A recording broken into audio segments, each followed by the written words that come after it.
thank you for your enthusiastic response to Restoring Health Holistically. I would just like to make clear that I am not a medical practitioner. In order to heal my own illness over the past 17 years, I've become a holistic health author, educator, and an advocate. But this does not provide the depth of knowledge that's needed to treat illnesses. I research any illness I have, and then I make an appointment with a holistically trained practitioner to discuss a treatment plan. And this is a collaboration between you and your doctor. Western medicine primarily treats symptoms with drugs forever. I prefer to seek practitioners who are trained to treat the causes of illness so that I will get well. The titles that I look for are naturopathic doctor, or ND, functional MDs, orthomolecular doctors, chiropractic neurologists, and certified energy medicine practitioners. These TV shows are intended to raise consumer awareness of holistic treatments and explain how they work so that you can make informed decisions and find a practitioner to work with and get well. Thank you.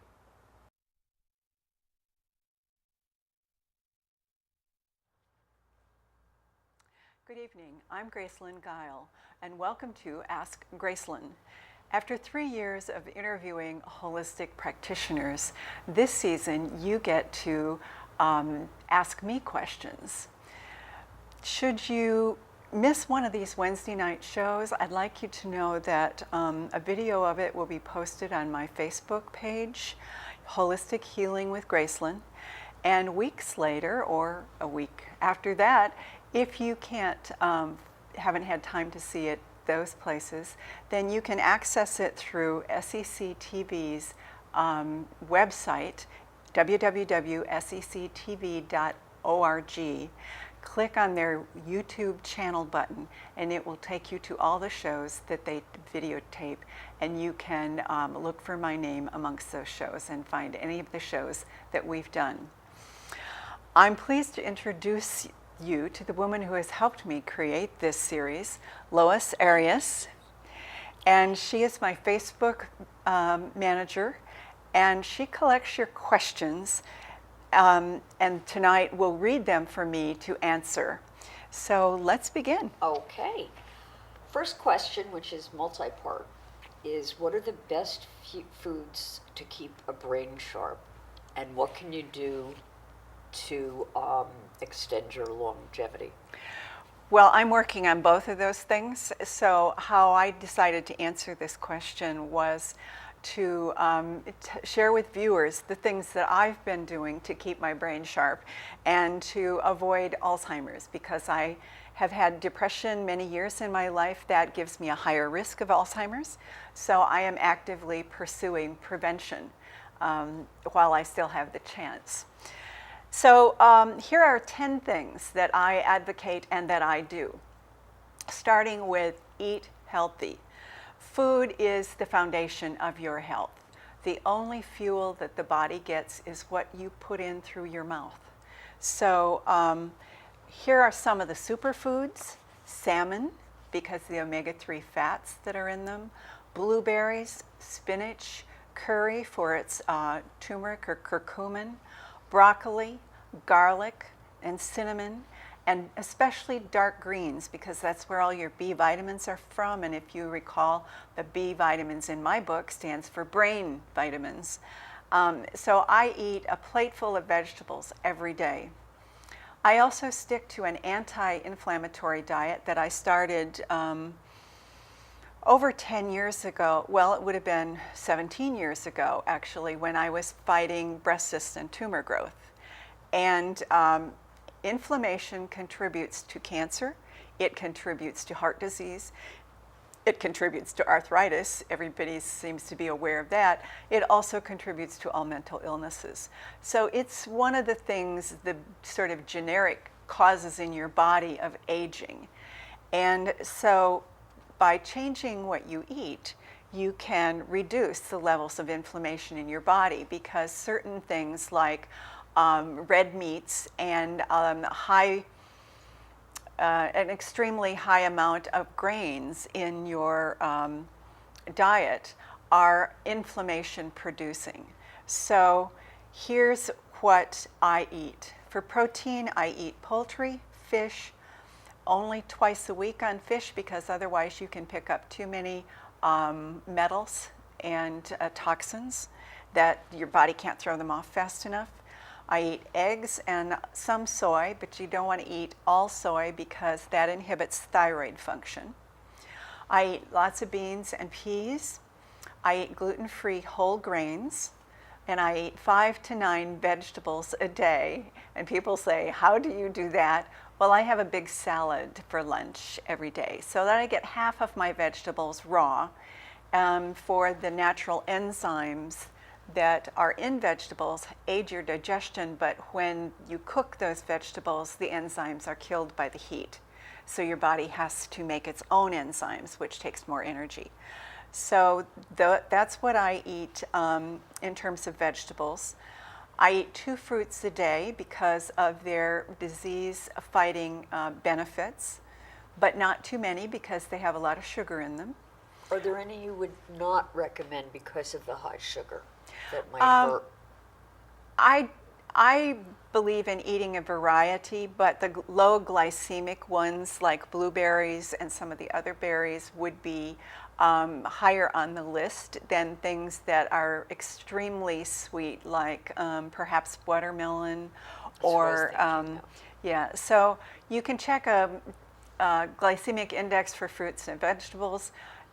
If you're a diabetic, you'll already be familiar with that, but I tend to try to eat a lot of blueberries and berries, colored berries, because of their higher levels of antioxidants and lower levels of sugar. I eat healthy omega-3 and 9 fats. The 3 fats are in fish oils, the 9s are in some of your, it's olive oil, and I think it's also avocados. I avoid adding omega-6s because the American diet is very high in omega-6 fats because it's found in meat and cheeses, which we consume a lot of. I also consume olive and tree nuts and coconut oils. I avoid sugary soft drinks and high sugar juices. If I choose to drink fruit juice, I always cut it 50-50 with water. And I sometimes use sparkling water to give it a little more spritz.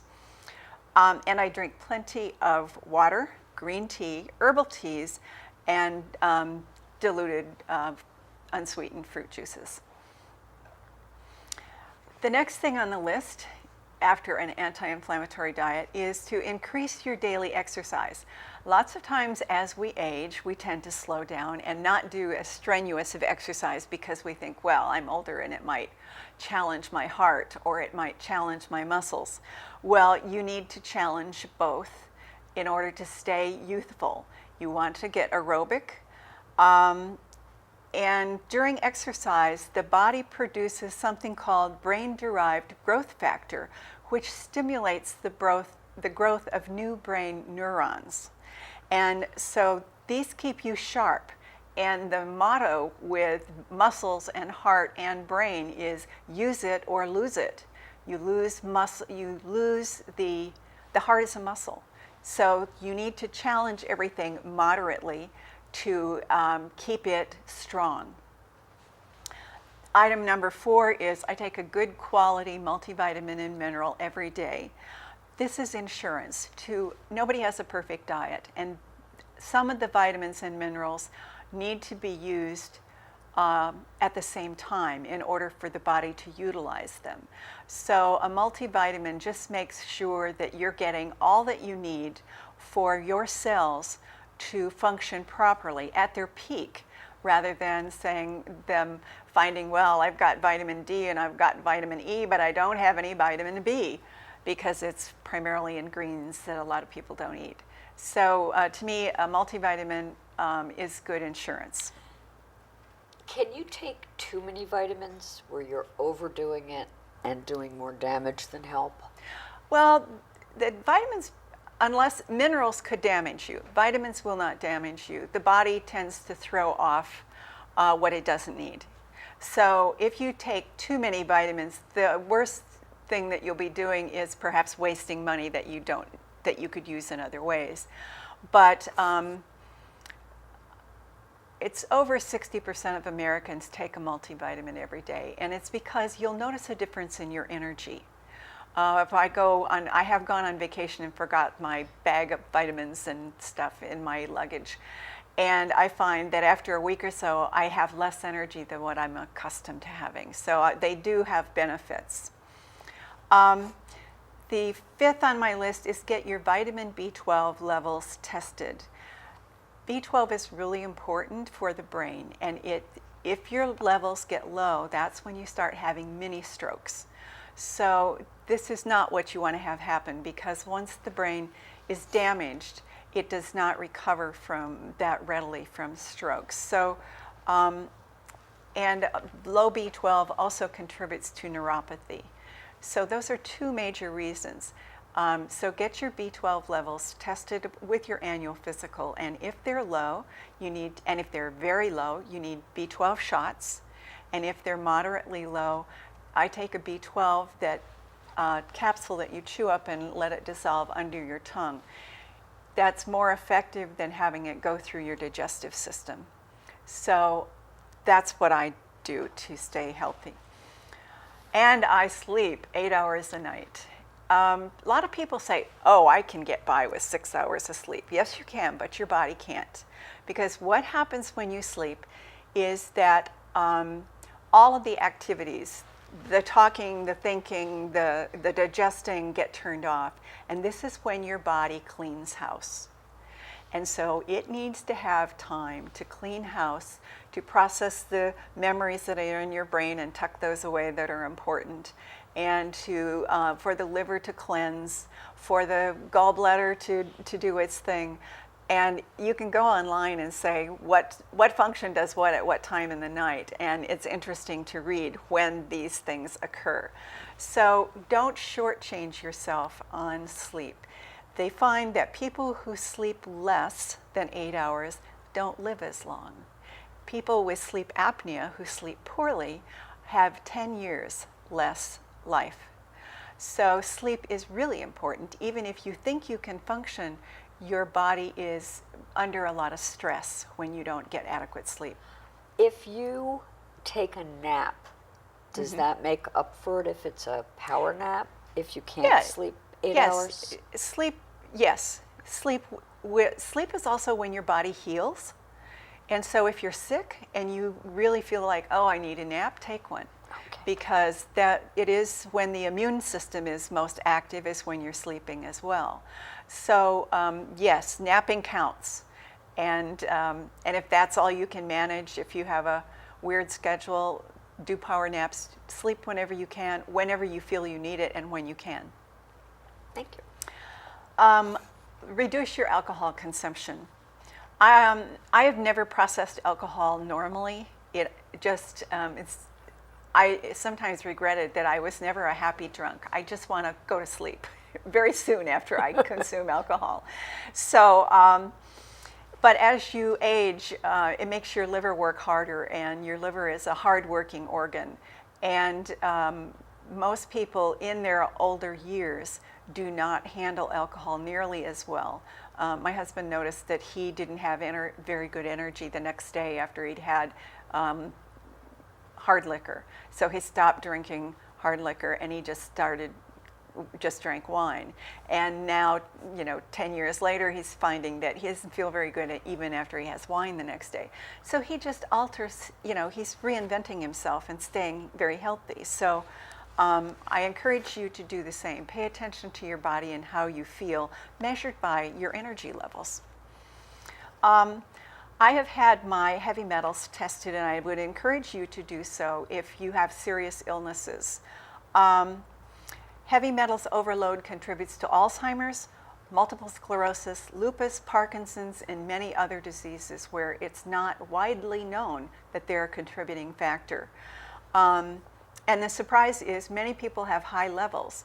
I knew this from studying Alzheimer's prevention, that it was a contributor there too. So one of the places I started for my Alzheimer's prevention is I went to my naturopath and I said, I'd like you to order testing for heavy metals. So it's a urine test. It's not difficult. You have to take a drug or herbs that cause your body to pull metals out of storage because they're so damaging. It sequesters them in organs and bones where they're safer than if they're circulating through your body. And then you collect your urine for 24 hours and take a sample of that and sent that to the lab. The shocker was that I had extremely high levels of lead in my system, and I had no knowledge of that because nobody had ever suggested I get tested. My naturopath called me, and she's a very calm person because she grew up in a house full of brothers. And she said, I can't believe you function cognitively as well as you do with the levels of lead that you are carrying.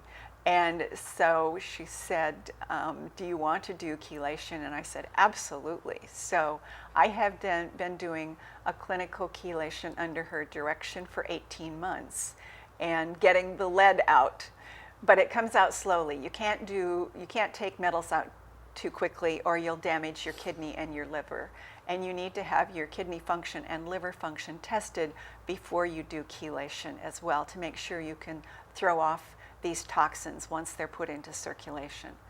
So it's not you need to have a doctor who is trained in environmental medicine or a naturopathic doctor who's trained to do chelation. Number 9 is I avoid chemicals and toxins. I spend all this energy trying to get them out. And so I'm really careful about what I take in. And I eat organic whenever I can. I don't use chemicals in my house or on my lawn. All my cosmetics are plant-based. I don't use chemically based cosmetics, so I buy mine at Whole Foods or online from reputable companies that have been making plant-based cosmetics for 30 years, some of them. So they're very good quality and reliable. And you need to start early to halt memory loss. If you start to notice that you're having a hard time, all of a sudden you're driving and you forget how to get where you're going, or most of us as we age have a hard time recalling names of friends and people that we don't see very often. Those that we see all the time, that's not a problem. But so as you begin to notice that you're getting more memory lapses, is the time to sort of step up what you're doing to prevent Alzheimer's. I'm also seeing a chiropractic neurologist to improve my brain function, and I recommend the book by the doctor who inspired me to do this and where I found the name of the doctor that I am using. And the book is Why Isn't My Brain Working? By Datis Karahazian. And he has a lot of letters after his name, and he's brilliant. It's a wonderful book. It's well written and it's fascinating. And that's one of the things that I'm doing for myself. So I encourage you, another book that's a little easier to read than Dr. Karahazian's is by Jean Carper, Carper. She's an award-winning author, and her family has the Alzheimer's gene. And her book is 100 Simple Things You Can Do to Prevent Alzheimer's and Age-Related Memory Loss. And she's authored at least 20 books, and it's really good. So those are the two, if you have to read two, those are the ones that I recommend. Okay, they still want more books. Can you recommend other books about health and nutrition? Yes, and I gave this quite a bit of thought because I don't want to overwhelm you with books and books, but I have 5 here. The first one is Food Enzymes for Health and Longevity by Dr. Edward Howell. And this book is about 20 or 30 years old, but it is the classic book to help you understand why uncooked, raw, living, fresh foods must be part of your daily diet for outstanding health and longevity. Basically, when you cook things, you kill the enzymes. And this explains why they're important, what they do, and how not having raw enzymes as part of your daily diet impacts your digestion. There are 2 books by Julia Ross. The first one is The Diet Cure. It's an 8-step program to rebalance body chemistry and end food cravings, weight gain, and mood swings. So this was also a bestseller. It's been out for, I think 20 years, but she just revised it in 2012 or 2013, so it's current now. And her second book, The Mood Cure, is how to address mental disorders using diet and nutrition. And both of these are based on 20 years of proven clinical results at her clinic in California. And I often refer people with mental illnesses to her clinic. The third book is The Body Ecology Diet. It's in its 10th edition.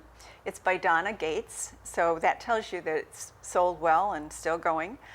And this is for anyone who's exhausted, overweight, has digestive problems, candida, viral infections, cancer, or neurological disorders like multiple sclerosis, or any mental disorder, and wants to recover. So this is a very information-packed book. A friend of mine gave me Dr. Ann's 10-Step Diet by Ann Kulze, MD. And it's a simple plan for permanent weight loss and lifelong vitality. And as I read through this book, I didn't know this doctor, I'd never heard of her. I didn't find anything that I disagreed with, and that's unusual. So I have to recommend it, and I kept it in my library. The newest book on my list is Roots to Wellness by Janet Verney. And this describes her journey from living with an undiagnosed disease for 30 years before moving from pain and sadness to health and happiness. And she is the picture of health today. And I think it's a very moving story, and it will give you inspiration. And hope. And hope, yes. Because we often don't have that when we're sick. That's right, especially when you have a serious disease that's life-threatening. I think it's easy to get discouraged with, and you need inspiration. The next question, I was hypothyroid at age 12 and it was radiated. Later I had a goiter and most of my thyroid was removed except for an eighth. I was on Synthroid for 60 years, recently on Armour, 30 milligrams 3 times a day, but got heart palpitations and was switched to Nature's Thyroid 8.1, 12 milligrams in the AM, and again had heart palpitations. Can you recommend anything holistic?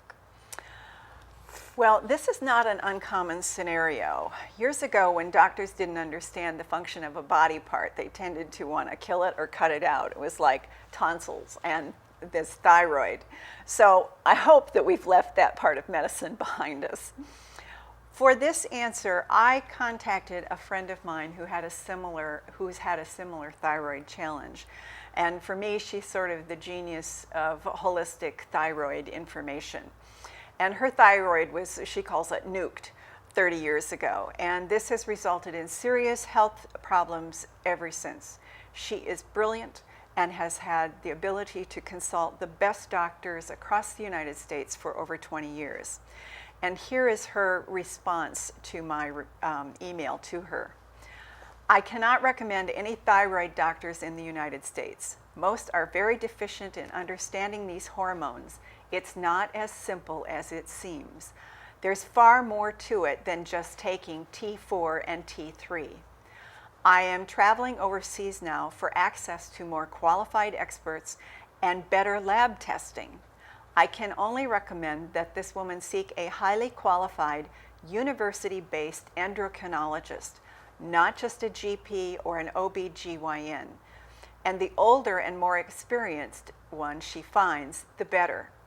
When you have heart palpitations from thyroid medicines, reduce the dose. Also, she might try increasing zinc and selenium intake. I think the Broda Barnes temperature taking in the morning is a very worthwhile first step.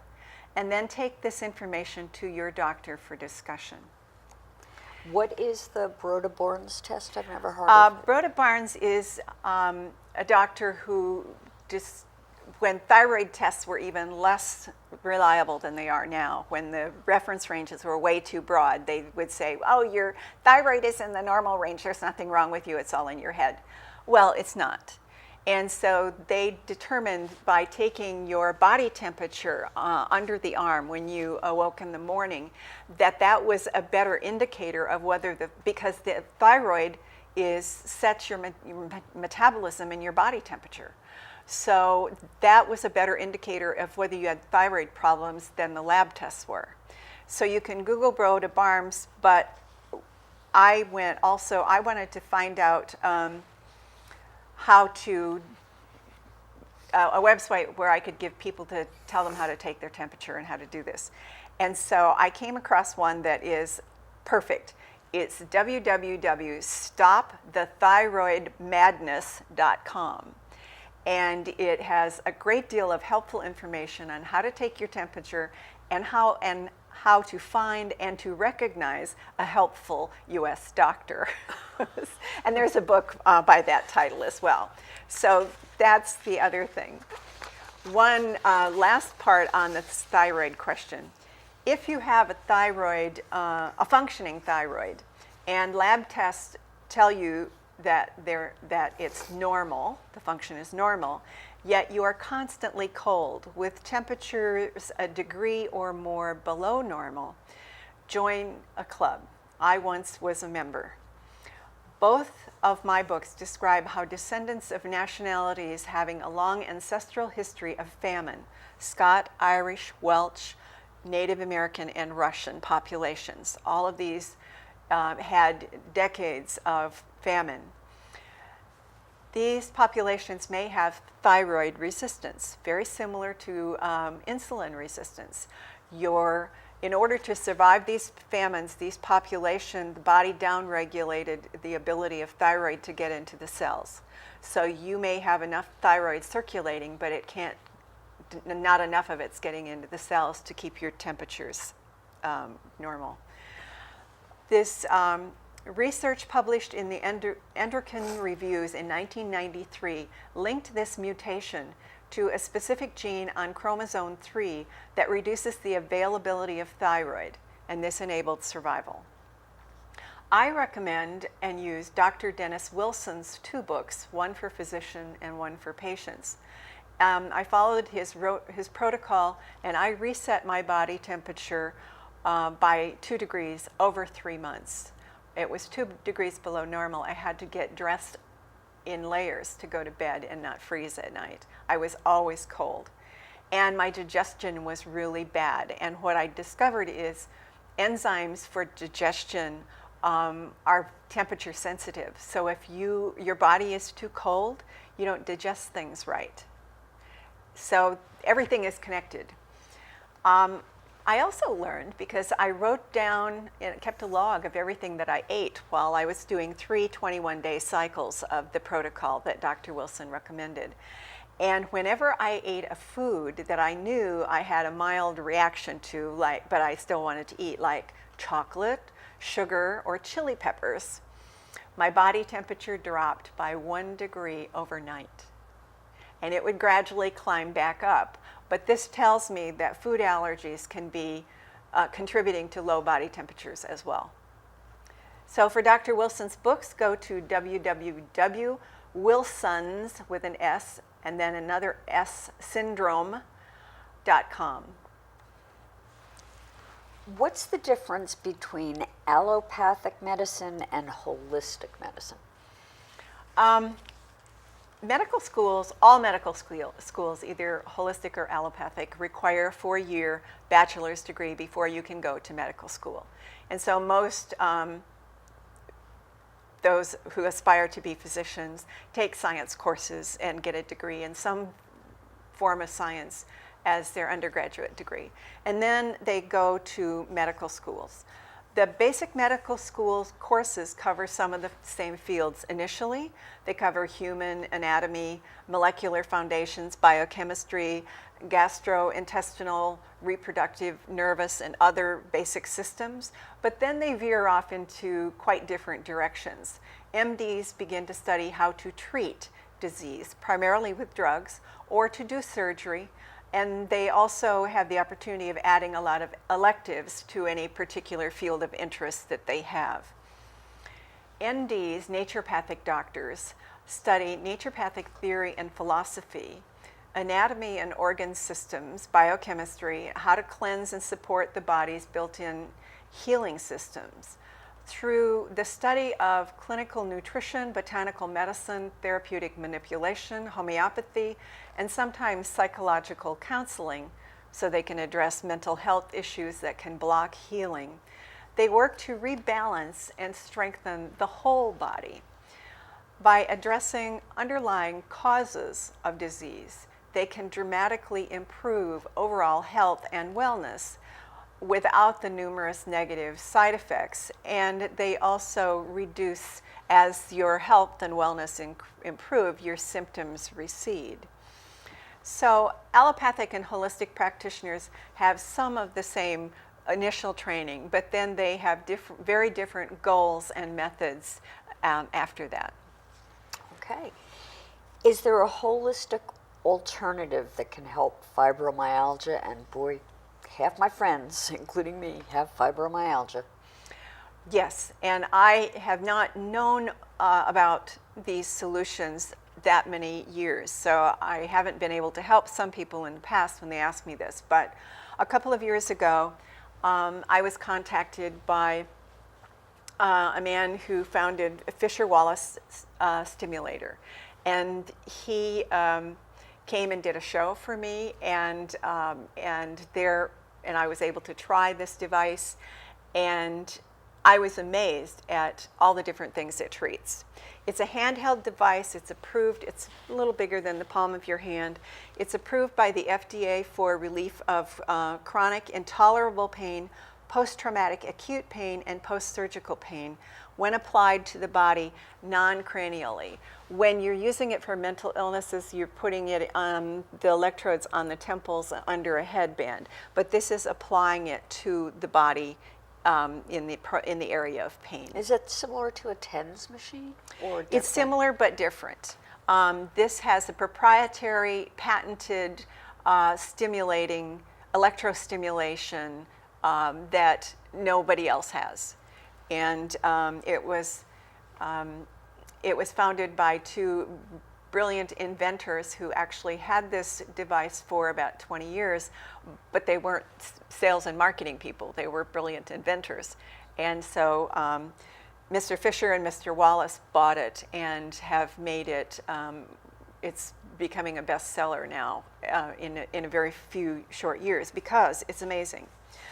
Fibromyalgia is on the list of painful conditions it treats, along with arthritis, osteoarthritis, nerve pain, neuropathy, lower back, joint, and abdominal pain. Many private insurance companies reimburse patients for these devices when it's prescribed for pain. It can be used with any medication, causes no serious side effects, is proven safe and effective in dozens of published studies, and a doctor's prescription is required, but you don't have to buy it from the doctor. You can buy it direct online from www.fisherwallace.com.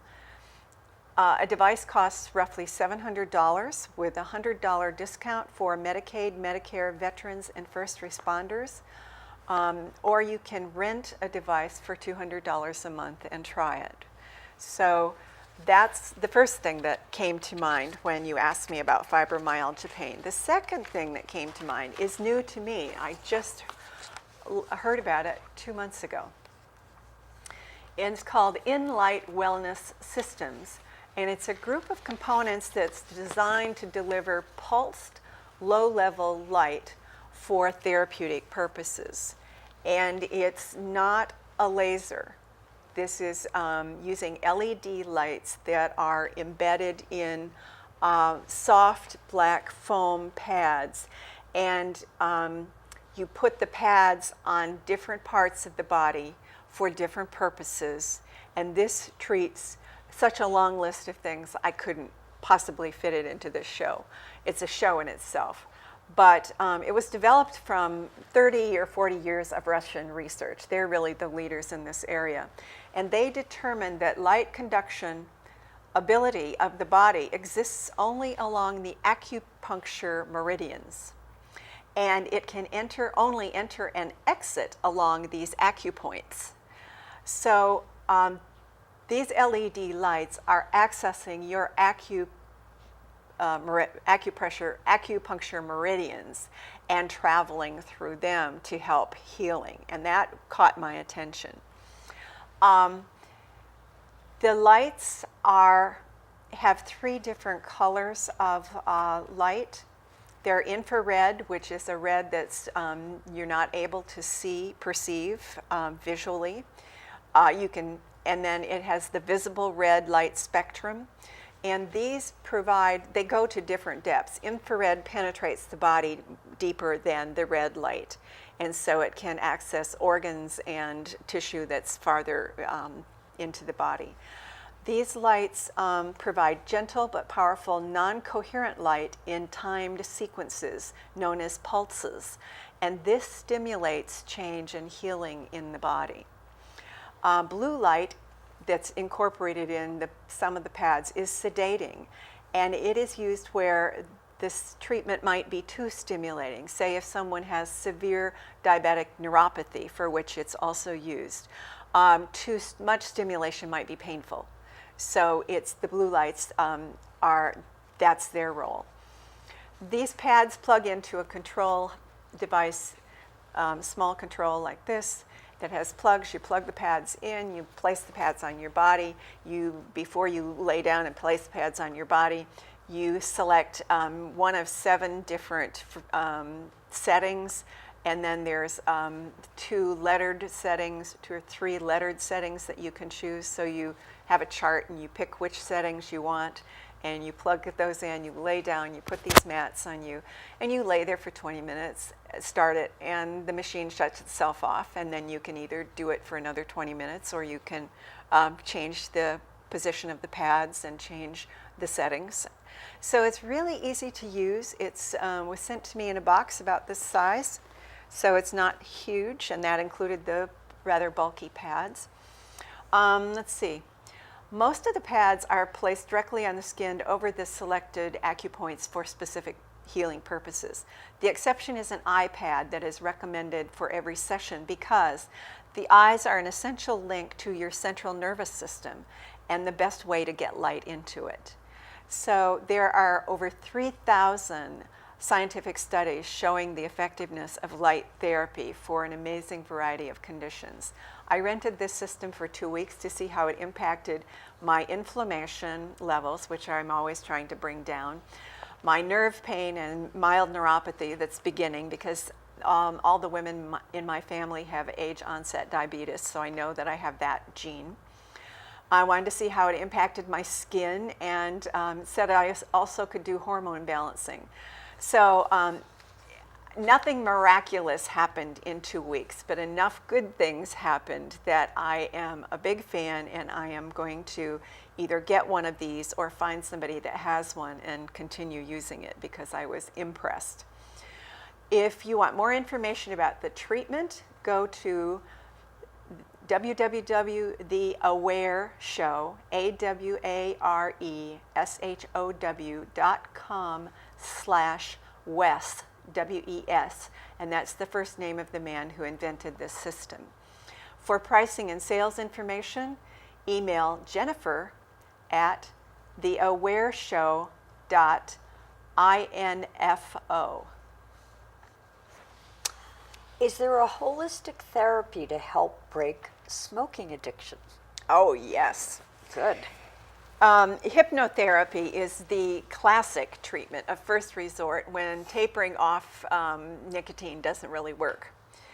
And hypnotherapy accesses, through the hypnotherapist's work, they access your subconscious, and that that subconscious belief system or need or whatever can be undermining your conscious desire to quit. So by accessing the subconscious, you can make your will and your consciousness be on the same page. In this region of the country around New London, I recommend Jane Percy. She's the director of Riverlight Wellness Center in Stonington, and I have used her several times and referred friends to her, and she's extremely talented. Nationally, search for a certified hypnotherapist, such as the National Guild of Hypnotists. Some states also require additional certification, so they may have a state license as well as a national membership.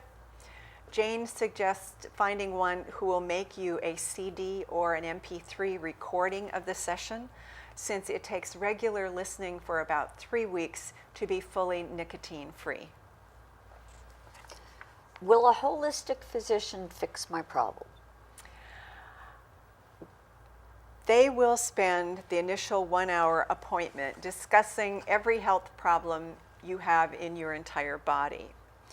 This will provide them clues to what systems aren't working, what's not functioning right, which nutrient deficiencies might be causing these symptoms, and suggest the underlying causes that they will explore with you.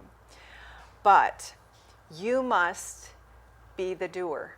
You must follow their advice, make the changes they recommend, and then return and tell them how it's going. They'll tweak things, it will give them information about what's working or what's not working, and then you go to the next plan of action. So naturopathic medicine is more a process of healing, and that means that when you start something, you have to do it long enough for the body to make the changes that are required as part of healing. I mean, you cut yourself and that doesn't heal overnight. And some cuts heal very quickly and others take longer depending on the seriousness. So the seriousness of your illness will impact how long and how quickly it can be healed and how complicated it will be. But the message I'm giving to answer this question is, you are the fixer. Nothing will happen if you don't take the action that they suggest. They can't fix you. And that's why people love pills. They think this pill is going to fix them, and they don't have to do anything except take this pill. Well, it may make the symptoms less obvious, but the cause is still there. And so you have to take those pills forever because you haven't addressed the cause. So a client typically leaves a naturopathic or a holistic practitioner with some homework to do. And then what I would like you to understand is that restoring health holistically is a collaboration between you, the patient, and whatever type of practitioner you choose. And so it's a team effort. They have the knowledge and the training to tell you what to do. You have to do the doing, and then you come back and say, this is what happened. And then they say, okay, now we do this, this, and this. So it took me 2 years to heal bipolar illness. But the fact that I was able to heal it was the amazing thing. And the 2 years could be cut a lot shorter. I know some of the people that I've helped find help, they've had dramatic healings in a year or less, and major changes within a couple of months. So don't let that deter you. Some people 2 years sounds like a very long time, and if you're enduring horrific pain, yes. But I'm talking about the process of healing takes time, and complex illnesses will take more time to figure out and solve the causes. And solving the causes, I look at it as like peeling the layers off of an onion. Yes. And you get the things that are most obvious first, and then you get farther into, and then you get to the core. So it's a process of healing, not an overnight quick fix. I think We have- answered. We've answered those Yes. questions. All right, let's move on to the next list. Okay. What is meant by complementary and alternative medicine, integrative medicine, and holistic medicine? These are different terms for similar things. Complementary and alternative, the abbreviation is CAM, is the government's term for non-drug therapies. Integrative is what MDs say they do when they use some holistic mixed with the conventional Western allopathic approach. Holistic medicine is, and why I use that term, is it means addressing the ailments, taking a whole body approach using only natural, non-invasive substances and methods. So that's the most, I think of it as the safest approach, and the others are a blend. And a lot of people who are have been using conventional medicine all those years, and I was one of those 20 years ago. Lots of times you want to stick your toe in the water and do a little bit of holistic and not drop all the other things that you're doing, and I fully understand that, and I don't disagree with it. I'm saying do whatever you feel comfortable with, but holistic healing has the ability to let your body heal. The doctor is not doing the healing. They are enabling the body to do its own healing, and that's designed to do that. You just have to get rid of the sludge that keeps it from doing its work. What would a young person need to get certified as a holistic practitioner? Because we need more of them, don't we? We do. But this depends on the type of holistic practice, because I talk frequently about naturopathic doctors because most people are thinking about using a doctor to get medical treatment. But I'm going to talk about some of the others briefly. To be an ND requires a 4-year undergraduate degree and 4 years of medical school, so you have 8 years of schooling. To become an acupuncturist varies widely by state. Alabama and Idaho require 100 hours of coursework. In contrast, Arizona requires 1,850 hours of coursework with 800 hours of clinical training. California requires 3,000 hours of training from an accredited school plus 50 hours of continuing education every 2 years. So when you're going for acupuncture, you need to inquire what kind of training they've had and what kind of education they have, because there's a huge difference. A massage therapist can perform their work having a certificate, or they might have an associate's degree, or they may have a bachelor's degree. So I would suggest that if you're thinking about getting training in any of these fields, that you go online and research the field, Google the field that interests you and put in the word holistic, and you'll find coursework requirements and the things that you'll study, and a lot more information online. Are there holistic pediatricians? Yes, except there's not a specific degree for that. It's like psychiatrists are MDs, and they don't have other initials after their name. They take additional coursework to be psychiatrists. So naturopathic doctors can choose to focus in pediatrics if that's their field of interest. And so they would have taken additional coursework in treating the child's body. So, but I found a nonprofit organization online called Holistic Pediatric Alliance. And I think this would be of interest to viewers because their mission is to unite parents and health professionals in the common goal of improving and transforming family health care into a safe, nurturing, holistic system. So Holistic Pediatric Alliance offers education and support, an online network of practitioners who support the natural restoration of health, and that would be both MDs and NDs. They also offer a magazine, Pathways to Family Wellness, that's dedicated to research, training, and public education. So for more information about this organization, Holistic Pediatric Alliance, go to www.hpakids.org. What are the benefits of holistic medicine? Getting well instead of being treated forever. I am not going to see the doctor all the time. I'm 67. I see my naturopathic doctor twice a year, unless I get a Lyme tick, and then it's in a third appointment to deal with that. But this is because I've been using holistic medicine for 17 years. And so instead of over time, so I guess the benefits are, over time, you need to see the doctor less often if you and they are working well together and you have something that is, you're able to do a lot of reversing of the symptoms and the illness itself and keep it in check. You're likely to spend less money on health. You'll have probably more energy and vitality into older age, and you'll probably live a lot longer. Is that, do you think that's a motivation? I think it's a great motivation. All right, if we have time for another one.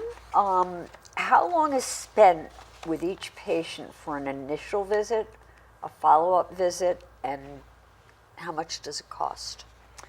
With a naturopathic doctor, the initial visit will be either an hour or an hour and a half. It varies by doctor. And the cost, and these costs are, I'm basing it on costs in, not in New York City or San Francisco. The costs will be higher in these huge cities. But this is, the cost for an initial visit of an hour would be $130, an hour and a half, probably $180. A 30-minute follow-up visit is usually $75 to $90, depending on whether you're in a metropolitan area or a rural area. It's cheaper in rural areas. Their costs are less in rural areas. How does the healthcare insurance reimburse when seeing a holistic physician? It varies by state. My insurance covers my naturopathic doctor visit because NDs are licensed in the state of Connecticut, and so that means that insurance has to cover them. But it doesn't ever cover any natural supplements. Roughly one-third of the states in the United States now license naturopaths. Which means that 2/3 of the states, this treatment with a naturopathic doctor will not be covered. And that's when a lot of people find an MD who has taken coursework to do more holistic work, and they call themselves functional doctors. And that way their insurance will cover treatment. They can get some holistic care. They may or may not have the depth of knowledge that a naturopath would in getting to the core causes of something, but it would still enable you to get holistic treatment in an affordable manner. And the other thing I wanted to say along these lines is, according to the U.S. Bureau of Labor Statistics and Occupational Outlook Handbook, alternative medicine careers, including naturopathic medicine, can anticipate a 42% increase in employment through 2022 due to the public's increasing demand for preventive care that reduce the risks of contracting diseases or having chronic illness. So at some point, the insurance companies will have to begin offering holistic coverage to give them a competitive edge. It only takes one to do this, and then they all have to meet the consumer's demand. So we're making a transition in our medical care in this country, and we're seeing a great deal of change coming quite quickly. It is coming quickly. Are holistic practitioners open to discussing a wide array of treatment options? Yes. I would say most are very open to discussion, but they are trained to treat in a very specific manner and method. So I wouldn't go to them and expect them to treat you outside of their field.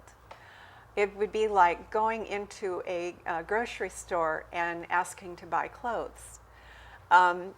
This is how they're trained. Holistic is what they're trained to do. So they can't mix the holistic with your allopathic because they haven't been trained that way. So you have to sort of, sometimes you might have to go to a naturopath for one type of thing and go to your MD for another type of thing, especially if you've been using them for a lot of years. And that's what I did at first, and then I sort of said, I realized after 5 years that I wasn't seeing my MD anymore. And I didn't fire him. I still go see him every now and then, because if I get in a car accident and I end up in the hospital, You want him. most naturopathic doctors do not have hospital privileges, at least in this area yet. I like that, yet. Do they encourage patients to do their own research and formulate their own opinions? Most of them would be thrilled. They love working with a knowledgeable patient who's interested in enough in their own illness to make the effort to become knowledgeable and learn. But remember, if your discussions with them go on for a long time, then it's costing you more money. And so what I would suggest doing is make a list of the questions or topics that you want to have answered, and ask them and get the answer. But don't go into a lengthy debate about things. They're the expert. You're there to tap into their knowledge and let them direct you. But that said, if you don't agree with them, you can always not do it. You can go away and just not do it. And that's quite all right too. You are responsible for your own health. Nobody else is in charge. It's your call. And with children, it's different because it's the parents' call. But as an adult, this is what you need to do. What kind of contact do they have with the patients between appointments? If you have a crisis, they will return a call quickly and briefly suggest what action you should take. They'll ask you a little bit more about what's going on, and they'll make a determination if they should ask you to come in for an appointment, or if you should go to an emergency room for treatment. So it's not terribly complicated. And we have come down to the end of our time. Well, So- this has been wonderful. It has been. Very We have more informative. questions that we didn't get to, and we'll do it in the next show. Thank you so much for tuning in. We'll see you next Wednesday at 7.